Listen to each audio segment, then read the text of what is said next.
Haló? Ahoj, Hávko, si v posilovni? Áno, som. To je dobre, vieš, volám ti len kvôli tomu, že ten kožuch, čo sme spolu videli, čo stál 250 000, tak ho zlacnili na 200 000. Myslíš, že si ho mám kúpiť, Hávko? Ale toto sa oplatí. Ty si super, Bože, jak ja ťa ľúbim. A vieš, jak som chcela ísť s kamarátkami na Maledivy. No a ten zájazd stojí už len 80 000. Myslíš, že si ho môžem kúpiť, zlatý? Ale jasné, pokojne si to kúp. Bože, Bože, jak ja ľúbim svojho Havina. Cmúk, cmúk. A drahý? Áno?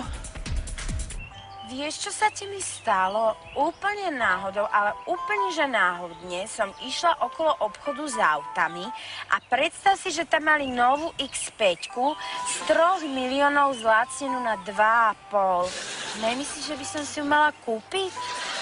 Vieš? No ale samozrejme, kúp si ju.